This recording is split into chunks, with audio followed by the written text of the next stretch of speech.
Hey, look out. It's Faith Talk Live. I'm Rick Probst. And I'm Dan Radcliffe. There she is. Thanks to our friend Jimmy Vineyard, we are connected with Niki Noto Palmer, television professional, podcast host, public speaker, wife, also a mother, and ... She does it all, ladies and gentlemen. Niki, how are you? I'm great, you guys. That was quite the introduction. Thank you for that. We can go bigger if you want, if that wasn't quite big enough. I mean, I honestly might save that and replay it later for any time I just need to, feel good about myself walking into a room, facing here my she is, children. Niki Noto Palmer. We don't give everybody that type of intro. Let me tell you. No, we don't. I love it. According to Jimmy Vineyard, you're a rock star, and we're so glad we got a chance to hang with you. So much I want to talk about. In fact, you're a multi-show person. I'd love to get you back to talk about just some of the I love some of the things you've written, some of the things you do. You're a part of North Point Inside Out. You've got your own show, your own podcast. Let's start from the beginning. I noticed you and I have one thing in common. We have beards. No, I'm sorry. Wow. No, I'm sorry. Yikes. I'm sorry. No. My husband does. Yeah, that's not a beard that she's got. It's a halo right behind her. It's perfect. Yeah. If you turn your head just right, it looks perfectly like a halo behind you there. Like this. There you go. That's it. That's called product placement. She looks very angelic. Yes. That's so good. No, we're both only children. And you talked about being an only child, that you talked to yourself a lot. I did as well. In fact, I still do. How'd that work out for you? It's interesting. I didn't think too much of it when I was younger because it's all I knew. And I had this extended Italian family where there were a ton of cousins. And so I never felt alone. And I was always very involved in activities and sports and dance and things like that. But yeah, I mean, you find yourself, although I was still surrounded by people and activities, at the end of the day, it's me in my house. My mom was a single mom, so it was just us. So a lot of times it was just me by myself. And yeah, your girl had to come up with some interesting commentary and other things to do, interact with, be imaginative and creative with. So I think it served me well with my gift of gab and creative imagination. But I will say the older that I got, which not to be, to have like a womp womp, but it got a little lonely the older that I got. And I think that's just a testament to my personality and my temperament. I love people. I'm energized by people. And so the older I got, it was a little more difficult. So I had to creatively, continue to put myself in positions where I was surrounded by people, because that's what I love. And that's where I'm happiest. Now, what was it growing up? Where did you put yourself to be around people? Was it at school? Was it at church with friends? How did you surround yourself with people? Yeah, it was a little bit of D, all of the above, right? I mean, I started dancing. I was about 3.5. So that was an outlet. With sports, you name it, I played it. I loved it. So that was an outlet. Of course, yes, church youth group. That really put me in a place around people as well, and great conversation, And so it was just this weird juxtaposition of, okay, I'm this only child at home, and there's a lot of stuff that comes with that. However, I still knew myself well enough, and I do now, to know that I am the healthiest and happiest when I'm around people. So I need to make sure to put myself in positions where, I'm flourishing in that regard. Right. That's awesome. Niki Noto Palmer, and she's a television professional, podcast host, public speaker. You are still on Road Trip. Is that still going on, the show? No, that is not. I said goodbye to Road Trip, which was probably one of the hardest things I ever had to do. But I took a leap of faith and, thought that chapter was closing. And I said, you know what, I'm going to give this sideline thing a try. My husband at the time, he was playing in the NFL. And so our lives were crazy. And so it was just time to come off the road like that, because I was already on the road so much. And did the regional TV thing. Well, did ESPN, college football sideline and some other little events for them, in addition to regional, that would allow me to stay in Atlanta a little more. And that was always a personal choice of mine. And, I still think that was the right thing. Now, how obviously in March, everything changed for all of us. How did COVID affect you and your family? Obviously, it's given you more family time, maybe. So that's good. But as far as professionally, how did that affect you? So if I'm honest, which I'm a very open book, I'm an honest person and transparent. And so for me, it was tough. Mm-hmm. I will say that, so I had my son in September. So, I guess it was January, there was a lot of different personnel shifts at North Point Community Church, which is where I was previously employed as a full-time employee in a creative role for about 3 years, I think. So around 3 years, 3.5 years, I was at North Point working on our production team in a creative capacity. Well, there were some things that shifted. Andy came back to North Point, which meant there were a lot of roles that were, shifted around. Long story short, my role was eliminated while I was on maternity leave. So here I am with my second child. That's a newborn, and I'm at home. And this was in, around January.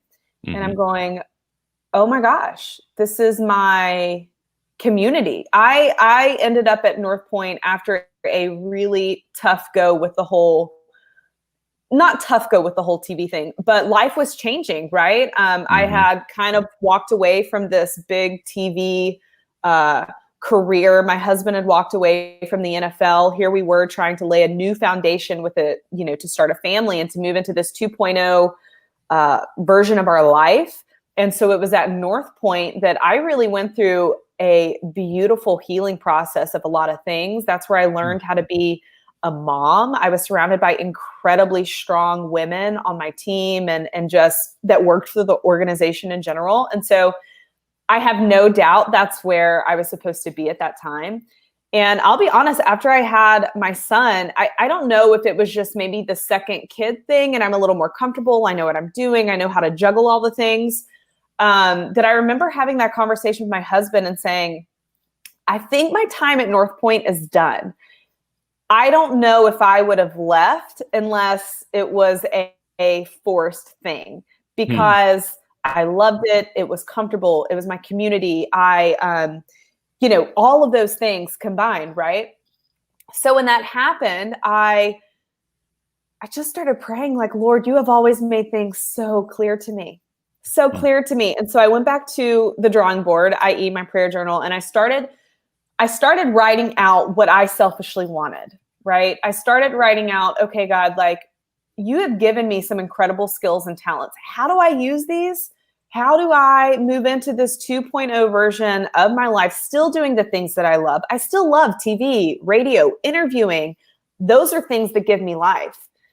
So I sat there and, I don't know if you guys are familiar with the Enneagram, but I'm a 7. Yeah. So I'm highly creative. I love people.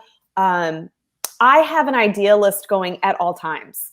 And not even just for me, but for my friends, for their businesses. I'll see something, I'll think of it, and I'll send it to them saying, hey, I woke up in the middle of the night thinking of you, and I think you need to add this into your business plan. That's just how my brain works. So for the longest time, I had felt this tug of, I want to be back covering sports. I miss it. I was still doing some contract things. You guys, I can't even tell you literally the next day, I got a phone call and it was from a friend who called me and said, hey, Niki, I have this opportunity if you're interested. It's actually part-time. We have a full-time person, but we have a part-time person that we're going to need on the bench to come in and anchor our sportscast. Wow. And you said, yes. And I'm sitting here going, wait, I'm sorry. So you're saying that I get to cover sports. It's part-time, which in this season of life and you guys might be familiar with just the schedule of that. Yeah. Being full-time meant that I would be away from home every day around dinner time and things like that, where, picking my kids up from school, and I just needed to be home, right? There's certain hours that would work for me consistently that, anyway. So the part-time thing for this season of my life, I was like, oh my gosh, that's great. Because then of course I can do all these other things, be a present wife and mom, but still do what I love to do. So that fell into my lap. And it was perfection. There are a lot of things that have to work out in terms of, hey, I have to have someone to come to my house and watch my son, you know? And at the time with the whole North Point thing, my daughter was allowed to stay in their program where she went to school, which was great. But then that means you're trying to find, you know, a babysitter during the middle of the day. What does that look like? So I had everything in place. Fast forward, we were on the air. It was March 15th. I'll never forget it. And they were like, hey, so the station is shut down for, you know, indefinitely. We don't know when we're coming back. Yep. And I was like, oh, well, that's not ideal. You know, I mean, you're going, that's one way to put it. Yeah. I was on the air maybe 4 weeks, and then it was everything gone. Wow. That was hard. Yeah. But here's the beautiful storyline in this was, you know, I mentioned to you guys that I've always had these things, these ideas that I've wanted to do, and a podcast was one of them. I love telling stories. I love connecting with people. I want to interview people for a living, and I want to have conversations with people for a living. I mean, that's what I want to do. So there was this baby of mine that I had drafted up. I mean, the notes in my phone are umpteenth links long. I had drafted it, edited it, drafted it again for I don't know how long, a few years. So finally I said, you know what? I don't know what's happening. I don't know when this thing is ending, but I miss connecting with my people. So then I started Sidelines and Storylines. And I started this little baby of mine because I simply missed people. I missed connecting with them. I wanted to share their stories. And it was really a lot of from the sports angle, right? And a lot of my friends, colleagues, professionals I look up to, their stories have a huge faith component. And that's by me knowing their heart and from working with them or hearing their story and things like that. And so there was this beautiful, you know, storyline that was drafted during this time of unknown and just feeling unsettled, right? So that was really cool. And I'm back on air. We've been back on for 2 weeks now, which is so great. Yeah. So everything works out. And, you know, the quarantine was hard for me because I know I'm a better mom when when my daughter is at school for a few hours. And that's just simply because honestly, her personality is a lot like me. She has to stay busy. She craves structure. Every 5 minutes she's on to the next thing. Right. And I'm like, oh my gosh, this poor girl. So you're wearing me out. Yes. So I knew I was a better mom. And she is she's so smart that I knew that structured environment is what she needed. So she's been going to school now for almost a month. And anyway, it's just been great. There's just been this beautiful gift of time and healing and learning about yourself that, you know, it's wild to look back on such an unknown time, but then go, I think you still knew exactly what you were doing, right? Oh, yeah. Yeah. Love that. Wow. Niki Noto Palmer, we're talking about her podcast. You can go to nikinotopalmer.com to find out more. And we'll tell you in a few where you can get a hold of her podcast, which we all want to find out. We also want to find out where she's on television so we can tell the rest of our family, hey, we know her. We know that lady. Well, if you're local in the Atlanta area, you'll be able to see me on Atlanta's CW69. So they have been so good to me the past few years. It's funny. I tell them, I'm like, man, you guys have had me on like every stage of pregnancy of every child. So thank you for that. That's just such a gift to a female. It shouldn't feel that way. But at the same time, you know, I know that they value me for my talent and who I am. And that's super special to me. So I'm so excited to be working with them and being on their sportscast and doing some other little things for them as well. Awesome. Let's talk podcasts. Your favorite podcast so far, and how can folks listen to you? So my favorite one, which I'm biased, but it's my husband. He is, you know, we met through, he was playing for the Atlanta Falcons. I was their reporter, but the short version is I really didn't know him until after I left the Falcons. And when I quickly learned his story, I'll never forget. We were probably a month in of our courtship, if you will. Mm-hmm. And I learned so much about his personal and professional journey. And I just remember telling him, because he was going through a hard time playing in Atlanta at the time. And I just remember telling him, I said, I don't know why God handpicked you to be this gentle giant of a football player, but you are here for a reason. And I don't know why your MO is that you always have to work harder than anyone else, but it is. And it has been since the beginning for him. And so his storyline was actually the first storyline I took, and I split it up into 2 parts because it is packed with these sideline moments that the average person would have folded under pressure and had a really hard time bouncing back. And he continued to bounce back and then some. Just to give you guys a little glimpse into it, it kind of started in high school, where he went to a local high school here in Atlanta in Gwinnett County, Parkview, which was a powerhouse when he was playing football. Mm-hmm. He thought scoring a touchdown in the state championship was as big as it was going to get.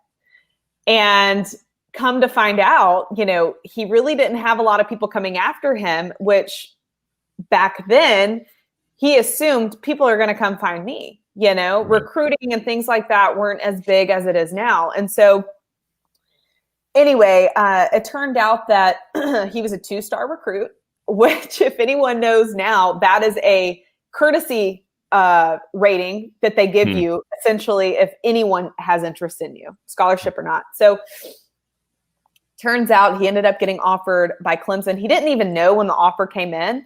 And you guys, 17 tight ends turned down saying yes to Clemson, and he was the 18th one. Wow. And the first one that said yes. Wow. And so he came into Clemson number 8 on the depth chart, left number 1 on the depth chart, and breaking, all of these records. He ended up being first team all ACC, ACC all academic, just all of these accolades, right?